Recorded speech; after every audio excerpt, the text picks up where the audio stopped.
Hai domo konnichiwa minasan, saya Edri Wedes dan kita kembali lagi di materi SSW Kaigo Bahasa Jepangnya Waihong Gakuet. Dan sekarang kita berada di episode 5 di mana kita akan kembali lagi ke bab 1. Tapi tenang, bukan berarti kita mengulang dari awal, melainkan kita tetap melanjutkan karena seperti yang kita tahu ya, bahwa SSW Kaigo Bahasa Jepang itu terbagi ke dalam 2 sesi. Yang pertama itu sesi yang lebih berfokus pada kotoba-kotoba yang bisa divisualisasikan.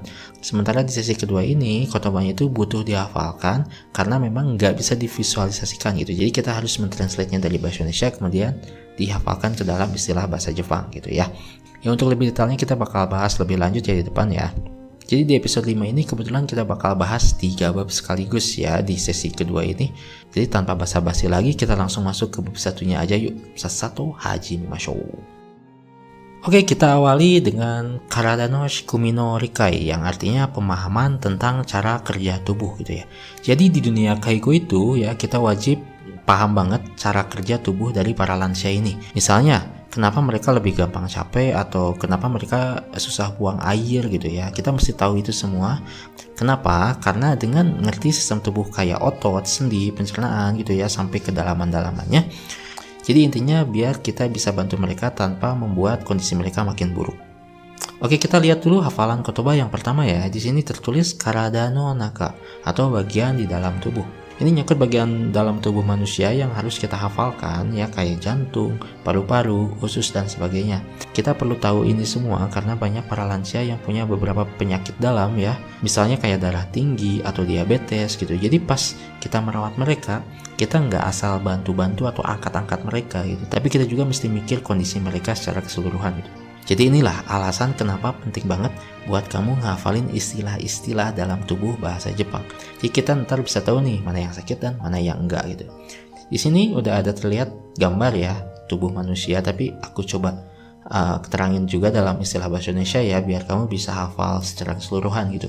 Di antaranya pertama itu ada no, otak, koku, rongga mulut, shita, lidah, kikan, trakea, shokudo, kerongkongan, kikanshi, bronkus, dan sebagainya. Di sini udah aku tulisin, tinggal kamu hafalin aja ya. Ya meskipun ada gambarnya, ingat, meskipun ada gambarnya, tapi ini sulit banget buat dihafalin hanya bermodalkan gambar atau visualisasi aja. Kenapa?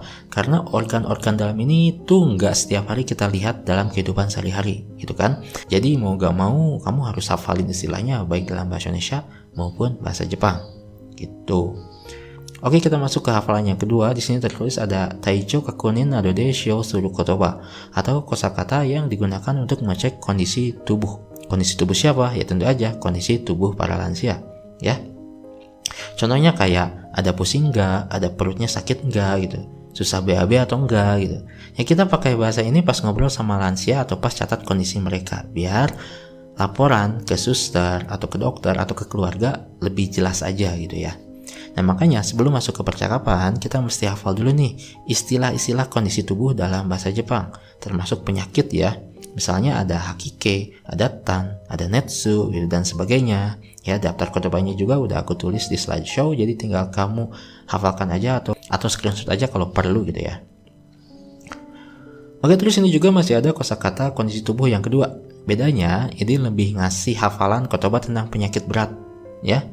Jadi di modul Kaigo sendiri emang dipisahkan gitu biar kamu gampang aja menghafalnya atau mengkategorikannya gitu. Oke, diantaranya ada geri, ada bepi, ada shikin, ada yakedo dan sebagainya. Ingat, tinggal dihafalin lagi ya. Daftarnya udah aku tulis juga. Oke. Nah sekarang kita masuk ke contoh kaiwa ya. Di sini ada judulnya juga yaitu Taiyo no hakaru alias mengukur suhu tubuh ya. Ini lokasinya ada di kamar si pasien. Oke, seperti biasa aku bacain dulu ya. 失礼します。はい。野村さん、今よろしいですか？大丈夫だよ。これから体温を測りますが、よろしいですか？お願い。終わりましたよ。36度5分です。ご気分はいかがですか？大丈夫だよ。そうですか。よかったです。Oke, kita bahas secara lebih detail ya. Pertama, di sini tertulis Shitsurei shimasu yang artinya permisi ya. Seperti yang udah kita bahas sebelum-sebelumnya ya, ini tuh sapaan sopan banget yang ada di Jepang gitu. Apalagi kalau kita mau masuk ke kamar orang. Ya jadi di Kaigo ini tuh penting banget buat selalu bilang ya selalu bilang setiap saat ketika kamu mau masuk ke kamar si pasien, biar lansia nggak kaget dan merasa dihargai aja privasinya gitu ya. Dan si Nomura-san di sini ngejawab hai gitu, artinya dia menyambut gitu ya, boleh gitu. Nah sekarang ima yoroshi desu ka, sekarang oke enggak, sekarang boleh enggak gitu, sekarang ada waktu enggak gitu ya, kurang lebih kayak gitulah artinya ya. Jadi ini tuh kayak minta izin yang benar-benar sopan banget ya. Di Jepang itu nanya kayak gini tuh wajib banget sebelum melakukan berbagai macam tindakan gitu, apalagi kepada orang tua alias lansia itu. Di Kaigo ya, di Kaigo sendiri ini tuh bagian dari etika dan komunikasi dua arah yang bikin lansia merasa dihormatin. Dan akhirnya si Nomura-san pun bilang daijoubu dayo gitu, artinya oke, boleh gitu, atau sejenisnya ya. Oke lanjut. Di sini ya si Haru-san bilang juga, Taiyon o hakarimasu ga yoroshii desu ka? Aku mau ukur suhu badannya nih, boleh ya gitu kan ya, boleh enggak gitu. Nah kita ngasih tahu juga ya apa yang bakalan kita lakukan atau apa yang bakalan si Haru lakukan ke dia gitu ya. Tapi lagi-lagi minta izin, di belakangnya ada yoroshii desu ka gitu, boleh enggak nih aku mengukur suhu tubuh Anda gitu ya. Ini juga penting ya supaya lansia ngerti tindakan kita biar nggak ada rasa panik atau rasa ketakutan gitu ya. Ya intinya kooperatif aja lah ya. Dan akhirnya si Nomura-san pun ngejawabnya onegai yang artinya boleh gitu ya. Nah sekarang selanjutnya ada owarimashita yo 36 do gobu desu. Artinya udah selesai, suhunya 36,5 derajat Celcius gitu. Nah di sini tolong perhatikan ya. Jadi kalau teman-teman mau ngungkapin suhu tubuh menggunakan bahasa Jepang dalam derajat Celcius, maka angka depannya itu ditempatin di depan dan diakhiri dengan do. Sementara angka desimal ya di belakang komanya itu ditempatkan setelahnya dan diakhiri dengan bu. Misalnya kayak di percakapan ini nih. Kalau kita ingin bilang 36,5 derajat Celcius, maka kita bisa bilang 36 do gobu gitu ya. 36 do gobu. Contoh lainnya, ingin bilang 38,8 derajat Celcius, maka bisa bilang 38 do hachibu. 38 do hachibu. Atau misalnya si pasien lagi demam parah nih ya, ada di 39,7 derajat Celcius, maka bisa bilang 39 do nanabu. 39 do nanabu. Dan sebagainya ya, ngerti ya cara penempatannya ya, tinggal banyak latihan aja ya pokoknya. Oke, dan untuk sisa percakapannya antara si Haru dan Nomura-san ini minasan pasti udah tahu lah ya. Jadi kita lanjut aja ke bab 2, yaitu tentang Ido Kaigo yang artinya pendampingan saat pindah posisi atau tempat. Ido Kaigo yang artinya pendampingan saat pindah posisi atau tempat. Ini tuh maksudnya apa sih senpai, dan kenapa kita harus dipelajari ini di Kaigo gitu. Jadi Ido Kaigo itu tugas kita buat bantuin lansia pindah tempat, entah dari ranjang ke kursi roda atau sebaliknya, atau dari kursi roda ke toilet dan sebaliknya gitu, atau sekedar geser posisi duduk aja. Kita harus bantuin mereka untuk benar-benar mereka yang nggak bisa bergerak sama sekali gitu ya. Jadi kita tuh harus benar-benar menggunakan teknik yang benar, biar apa? Biar mereka nggak kesakitan, plus kita juga nggak mengalami cedera seperti sakit pinggang atau encok gitu ya. Jadi biasanya kita juga menggunakan berbagai macam alat bantu ya, kayak transport board atau lift gitu kalau mereka susah gerak. Intinya kita bantuin mobilitas mereka sehari-hari biar supaya tetap aman, nyaman, dan punya kontrol atas tubuhnya mereka sendiri. Makanya kita harus hafalin kotobanya ya, yaitu yang pertama itu tai henkang yang artinya mengubah posisi tubuh lansia. Nah kalau ini lebih ke ubah posisi tubuh lansia pas lagi tiduran. Misalnya dari telentang ke miring kanan atau kiri, atau dari telentang ke tengkurap, atau berbagai macam gitu ya. Tujuannya apa? Tujuannya buat cegah luka di kubitus atau yang berbaring terlalu lama gitu ya. Dalam posisi yang lama itu bisa menyebabkan luka yang kadang bisa serius dan bisa terkena infeksi juga. Makanya kita tuh harus selalu mengubah posisi mereka secara berkala gitu.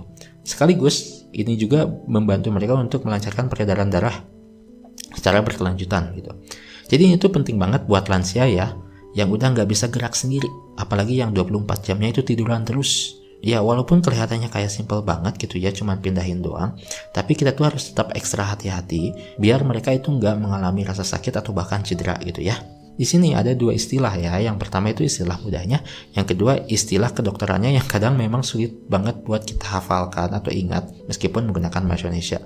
Ya tapi kalau kamu sebagai perawat di Jepang ya wayahna gitu, mesti dihafal gitu ya. Oke, misalnya di sini ada aomuke yang artinya telentang. Tapi untuk istilah kedokterannya gyogai yang artinya supinasi. Ya, utsubuse yang artinya tengkurap. Istilah kedokterannya fukugai yang artinya pronasi. Yokomu yang berarti menyamping. Istilah kedokterannya sokugai yang berarti lateral. Nah, kemudian di sini juga ada posisi zai atau duduk. Di sini jelaskan ada dua jenis duduk yang sering atau boleh digunakan atau boleh dilakukan oleh lansia berdasarkan prosedur ya. Yang pertama itu ada tanzai, yaitu duduk tegak, dan hanzai, setengah duduk. Lalu dilanjutkan dengan kotoba-kotoba sejenis yang mesti kamu hafalkan, kayak tai, yushin, ritsui, kansoku, dan sebagainya. Tinggal dihafalkan aja karena udah aku tulis di layar secara lengkap ya. Oke, kita masuk ke contoh kaiwa lagi yang judulnya Karada no muki o kaeru atau mengubah arah tubuh. Dan lokasinya di sini ada di kamar pasien ya, seperti biasa aku bacain dulu. Nomura-san, oyasumi no tokoro sumimasen. Karada no muki o kaimashou ka? Onegai. Makura o sukoshi ugokashimasu ne. Te o kumemasu ka? Hiza o magemasu ne. Yukkuri kochira gawa o mukimashou ne. Kurushiku arimasen ka? Daijoubu.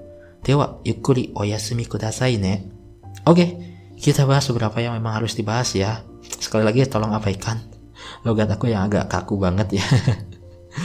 Pertama, Nomura-san, oyasumi no tokoro sumimasen, karada no muki o kaimashou ka, gitu ya. Di sini si Wang-san masuk ke kamar dan minta maaf kalau dia udah ganggu tidurnya si Nomura-san gitu ya. Makanya ada kata oyasumi no tokoro sumimasen gitu, maaf karena udah ganggu tidurnya gitu. Nah, terus dilanjut karada no muki o kaimasu yang berarti ini tuh mengungkapkan kalau kita itu ingin mengubah posisi mereka. Gitu ya. Jadi kita ngasih tahu dulu apa yang harus kita lakukan kepada mereka. Diambil dari kata karada yang artinya tubuh, muki yang artinya arah, dan kaimas yang artinya mengubah. Digabungkan menjadi karada no muki o kaimashou ka. Kenapa harus pakai mashoka? Ingat, fungsinya untuk meminta izin bahwa kita tuh mau mengubah posisi mereka gitu ya. Oke, yang kedua di sini ada makura o sukoshi ugokashimasu ne. Makura o sukoshi ugokashimasu ne gitu. Bantalnya sedikit aku gerakin ya gitu. Nah, ugokashimasu ini tuh berasal dari kata ugoku yang artinya bergerak ya, dari ugoku. Misalnya gini, watashi wa ugoku yang artinya aku bergerak. Tapi jika kita ingin membuat sesuatu bergerak ya, atau menggerakkan sesuatu kayak si bantal itu digerakkan gitu, maka ugoku ini yang sebelumnya merupakan kata kerja intransitif berubah menjadi ugokasu yang merupakan kata kerja transitif atau artinya menggerakkan. Ya, ingat, bergerak dan menggerakkan itu berbeda ya. Kalau bergerak itu kita sendiri yang melakukannya, kalau menggerakkan berarti digerakkan oleh orang lain gitu. Contoh lainnya kita ambil ya. Ada yomikomu, misalnya membaca. Yomikomaseru, membuatnya membaca. Misalnya anak-anak yang kita suruh buat membaca gitu ya. Jadi bukan kita yang membaca, tapi anak-anak yang disuruh kita membaca. Menjadi yomikomaseru. Ada asobu, bermain. Menjadi asobaseru, membuatnya bermain. Oyogu, berenang. Jadi oyogaseru, membuatnya berenang. Suruh melakukan, saseru, membuatnya melakukan. Dan kuru datang, kosaseru, mendatangkan. Dan sebagainya. Ya mungkin karena pola kalimat ini memang cukup panjang buat kita jabarkan, jadi kita mungkin akan membahasnya di episode lain ya, lebih tepatnya di episode Minano Nihongo ya, yang masih tayang dan masih terdelay karena ada episode Kaigo ini ya. Tapi setelah serial Kaigo ini selesai, kita bakal lanjut di serial Minano Nihongo ya. Jadi tinggal nantikan aja. Oke. Terus dilanjut, teo kumemasu ka yang artinya bisa melipat tangan nggak? Nah ini juga kotoba yang agak sulit ya, karena memang jarang buat digunakan gitu, melipat tangan gitu ya. Ya tinggal dihafalin aja lah ya, termasuk ini nih, izao magemas alias menekuk kaki dan sebagainya gitu. Ya gak ada cara lain selain harus dihafalkan. Melipat tangan, menekuk gitu ya, dihafalkan kosakatanya aja. Oke? Dan terakhir, tak lupa pula si Wang-san bertanya, kurushiku arimasen ka yang artinya sakit enggak? Ini tuh bentuk konfirmasi aja kalau semuanya itu udah baik-baik aja. Jadi kamu itu harus lakukan ini setiap saat ya. Konfirmasi, meminta izin gitu, memberitahu apa yang harus dilakukan. Ini akan menjadi bagian dari kehidupan sehari-hari saat menjadi seorang perawat di Jepang. Oke, kita masuk ke bab 3 ya, yaitu tentang shokuji no kaigo yang artinya perawatan saat makan. Ya jadi di dunia kaigo itu ya, shokuji no kaigo itu tuh artinya bantuin lansia buat makan atau waktu makan, terutama yang udah nggak bisa makan sendiri. Bisa berupa nyuapin, bantu pegang sendok, atau bahkan ngecek posisi duduk mereka gitu ya setiap waktu. Ya kadang juga bantu mereka ngunyah gitu, terus atau pemilihan makanan yang lunak ya. Dan intinya kita nemenin dan jagain mereka selama mereka makan. Biar apa? Biar aman dan nyaman dan terkendali gitu. Dan tentu aja ada beberapa kotoba yang harus dihafalkan juga nih. Yang pertama itu ada shokuji ni kankesuru kotoba, yang berarti kosakata yang berhubungan dengan makanan. Nah ini tuh kumpulan-kumpulan yang sering dipakai waktu bantuin makan di kaigo ya, kayak kuamasu, memberi makan, nomimasu, minum, masuk kata, cara menyuap, dan engge, itu menelan dan sebagainya. Tapi di dalam modul ini kita tuh cuma dikasih hafalan dulu berupa jenis makanan ya, dan istilah buat bantuin makanannya nanti mungkin ada di kaiwa gitu ya. Tentu aja paham kosakata itu penting banget biar komunikasi sama lansia atau staf medis itu tetap berjalan lancar. Biasanya juga dipakai pas laporan gitu, biar lebih jelas aja gitu pas laporannya. Laporan ke siapa? Termasuk ke dokter, ke suster, sama keluarga mereka gitu ya. Dan berikut adalah beberapa jenis makanannya ya, bisa teman-teman langsung hafalkan aja. Tapi di sini juga ada beberapa jenis makanan yang nggak lazim ada di Indonesia ya, jadi kita bahas sedikit aja. Yang pertama itu ada nizakana. Ini ikan rebus ya. Nizakana itu ikan rebus. Jadi ikan rebus ala Jepang ini biasanya dimasak pakai kecap asin, mirin, jahe gitu ya. Pokoknya sampai terasa wangi dan lembut banget ya. Di kaigo, nizakana ini jadi pilihan yang pas karena dagingnya empuk dan gampang ditelan. Cocok buat lansia yang udah nggak bisa ngunyah makanan yang keras gitu. Terus ada yakizakana atau ikan bakar. Nah kalau ini tuh versi panggang dari ikan bakar ya, biasanya cuma dibumbuin garam aja terus dibakar gitu. Nah sementara di kaigo, yakizakana itu yang disajikan biasanya dari ikan yang dagingnya lembut dan gak banyak durinya, atau bahkan durinya itu dibakar sampai lunak banget gitu ya. Kadang juga disuir-suir gitu biar lebih aman saat dimakan sama lansia. Kemudian ada nimono. Nimono itu semacam rebusan sayur ya, yang isinya kadang ada wortelnya, ada kentangnya, ada tahunya, atau bahkan ada konyakunya gitu dalam kaldu ringan gitu. Jadi teksturnya itu lembut dan ringan, jadi pas banget buat lansia yang makannya itu pelan-pelan dan gak bisa makan keras-keras. Ohitashi atau sayur rebus rendam. Biasanya pakai sayuran hijau itu kayak bayam, terus direbus sebentar, terus direndam lagi di saus dashi gitu ya, atau kaldu Jepang gitu, jadi rasanya unik banget. Terus sayurnya juga yang dipilih itu yang masih fresh, sama ada sentuhan umaminya juga. Ya di panti jompo alias kaigo, ohitashi ini sering jadi menu pendamping karena mudah dikunyah dan sekaligus bergizi juga gitu. Simple tapi sehat lah ya pokoknya, cocok buat lansia yang perlu makanan yang ringan dan bernutrisi. Kizami shoku, makanan cincang. Ini tuh makanan yang dicincang kecil-kecil, terus biar gampang dikunyah dan ditelan sama para lansia gitu. Apalagi buat lansia yang emang giginya udah nggak bisa kuat lagi atau rahangnya udah nggak bisa neken atau ngunyah lagi secara kuat gitu. Nah makanan yang sering dicincang ini bisa daging, bisa sayur, sampai buah-buahan yang dipotong kecil-kecil gitu. Jadi kalau itu tuh kayak nasi timnya gitu, nasi timnya Indonesia tapi versi Jepangnya gitu. Jadi kaigo bentuk makanan itu bantu banget buat yang udah mulai susah makan tapi masih bisa makan sendiri. Ya, teksturnya halus tapi masih kelihatan bentuk aslinya gitu. Toromi shoku, makanan kental. Toromi itu makanan atau minuman yang dikasih pengental khusus ya biar gampang aja ditelan atau biar nggak nyangkut di sini gitu ya di tenggorokan. Gunanya apa? Gunanya ya biar nggak tersedak sekaligus nggak masuk ke saluran nafas atau aspirasi gitu si makanannya tersebut. Ya biasanya makanan itu sering dikasih ke para pasien yang mengalami engge atau sulit menelan ya toh. Jadi air putih, sup, bahkan teh pun kadang suka dikasih si toromi ini atau makanan pengental ini gitu. Kaigo yoshoki atau alat makan untuk kaigo. Ini alat makan khusus yang didesain buat bantuin lansia untuk makan. Lebih tepatnya makan sendiri gitu ya. Jadi ada mangkok anti tumpah, sendok yang gagangnya melengkung, sampai ada piring dengan tepiannya tinggi itu biar gampang buat nyendok. Di dunia kaigo yoshoki ini tuh menjadi alat yang wajib banget ada di sana. Biar para lansia ini bisa makan sendiri secara mandiri. Oke, sekarang kita masuk ke contoh kaiwa ya, yaitu tentang shokuji no junbi o suru atau persiapan buat makan. Oke, aku bacain dulu seperti biasa. O shokuji no mae ni te o araimashou. Hidari te wa gojibun de aratte kudasai. Migi te wa o tetsudai shimasu ne. きれいになりましたか？それではテーブルに着きましょうか？今日のメニューは魚の煮付けですよ。美味しそうですね。Oke, kita bahas sedikit ya. Pertama, si Arusan bilang, Oshokuji no mae ni te o araimashou, yang artinya sebelum makan kita cuci tangan dulu gitu. Nah, ini tuh partikel kalimat buat melakukan sesuatu terlebih dahulu sebelum hal lainnya. Sekali lagi aku bilang, partikel kalimat buat melakukan sesuatu sebelum hal lainnya. Ya, partikelnya pakai mae ni. Jadi pola kalimatnya itu nani nani, mae ni, nani nani gitu. Contohnya, kita masuk ke contohnya aja biar gak pusing. Contohnya, sebelum makan kita cuci tangan dulu yuk gitu.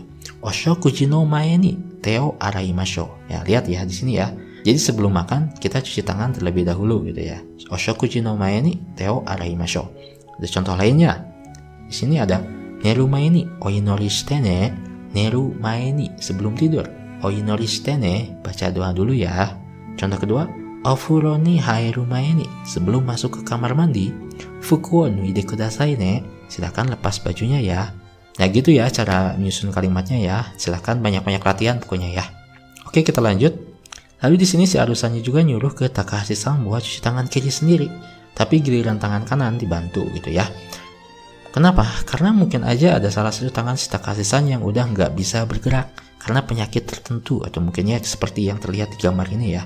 Jadi teman-teman juga mesti peka nih terhadap kondisi-kondisi lansia gitu. Kalau misalnya tangannya udah nggak bisa gerak, masa disuruh cuci sendiri gitu kan, nggak mungkin.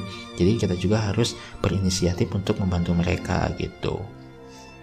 Nah, kalau sisanya ini sama seperti pembahasan kita sebelumnya ya. Jadi nggak ada kosakata yang aneh juga, nggak ada pola kalimat yang sulit juga ya. Teman-teman pasti bisa lah ya pokoknya. Oke, kita sudahi dulu ya buat materi SSW Kaigo Bahasa Jepang di Wehom Gakuen kita kali ini. Untuk bab selanjutnya kita bahas di episode depan dan tinggal tersisa 2 bab lagi lah teman-teman. Sampai waktunya tiba, tolong di like, subscribe, dan share video ini biar banyak yang nonton, biar cepat 1000 views. Karena kalau udah 1000 views, episode selanjutnya bakal aku rilis.